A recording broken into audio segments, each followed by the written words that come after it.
Magandang araw mga kababayan.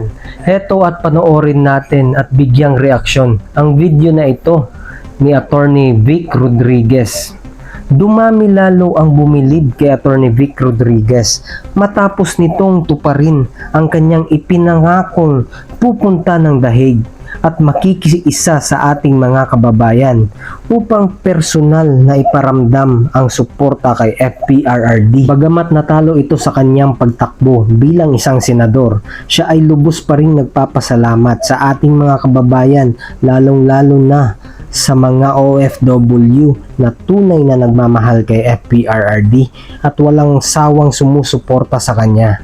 Ayon pa kay Attorney Vic Rodriguez, siya ay nakakatiyak na siya ay panalo at hindi lamang umano nito iprinuklama sapagkat nakialam si Chairman Technical Glitch. Heto at panoorin natin ang buong video at ating bigyang reaksyon. Attorney, good morning po. Magandang araw. Talaga yung pagdating mo dito, pagdating dito, purpose para mag-exit PNP. kasama na po yung midterm election na nangyari. Napakainit ng pagtanggap ng mga kababayan nating Pilipino dito sa Dahig at nagmula pa sa iba't ibang bahagi ng Europa. Kaya ako ay nagpapasalamat sa kanila.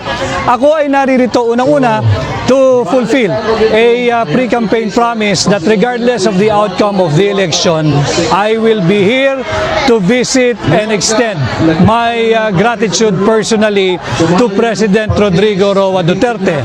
Second, makibahagi sa payak na pagdiriwang ng kaarawan ng ating Vice Presidente Inday Sara Duterte. At pangatlo, upang makaharap at makadaupang palad ang mga Pilipino, Filipino workers, Filipino migrants na nagtiwala, tumangkilik at bumoto sa akin nitong huling halalan. Magpasalamat sa kanila ng personal.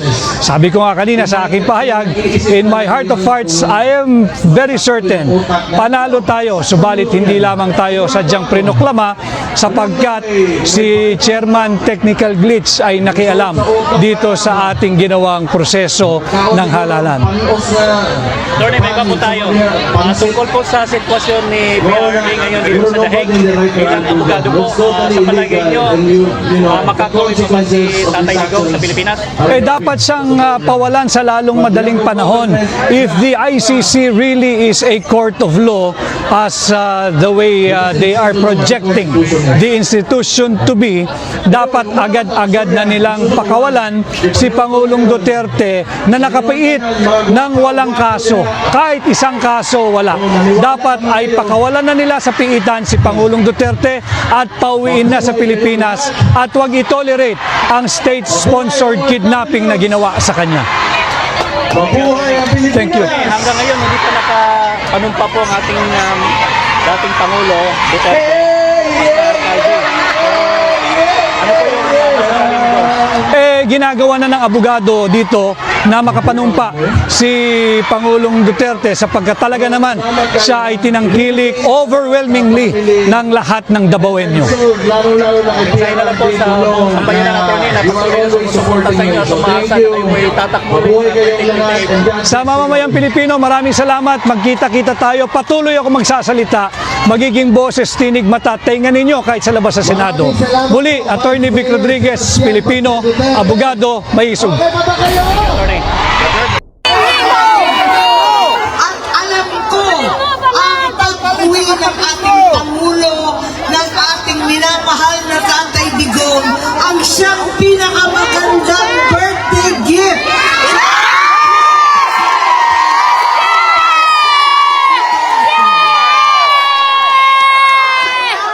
Bigay na natin ang birthday gift.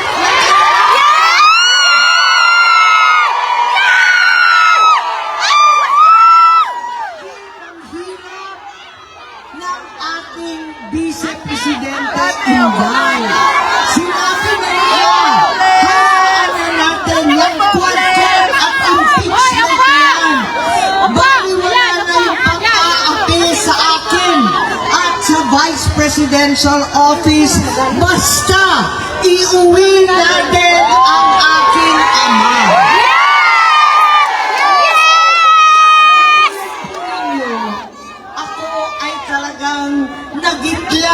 nagalit, naiyak nung tinangay ang ating Pangulo nung Marse 11. Hindi ko matanggap at katulad ninyo, lahat kami ay biglang-bigla at talagang nataranta. Hindi ko ubus maisip kung anong maigagawa. Hindi katulad ninyo, wala naman ako sa ibang bansa. Hindi katulad ng iba, hindi naman ako maalam pumunta sa kalsada pagkat opisyal naman daw kami at bawal.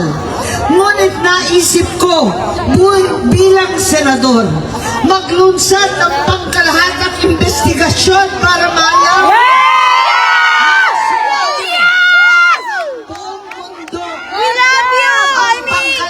paglalabag sa ating saligang batas, sa saligang batas ng buong mundo, sa batas ng Pilipinas, higit sa lahat, sa batas ng Panginoon na bawal ang pang-aapi sa matatanda at may sakit.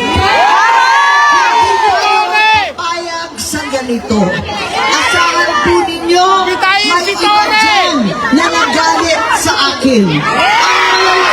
Opisyal sa administrasyon, mga kamag-anak ko, pati ang aking kapatid ay galit na galit po sa akin.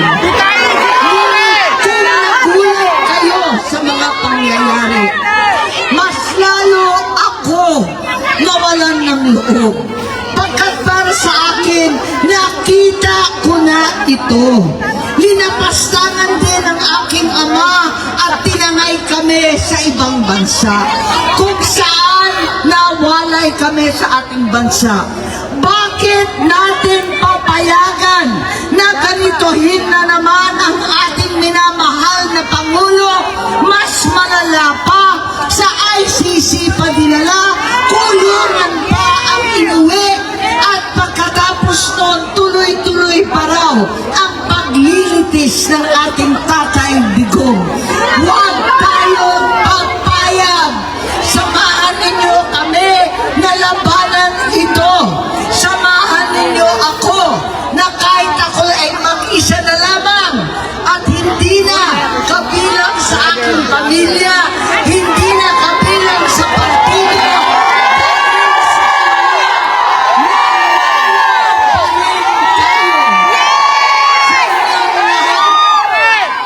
ako'y nagpapasalamat, hindi ninyo ako iniwan. Handa ako na mag-isang mangampanya, mag-isa mag-house to house, mag-isa na iikot.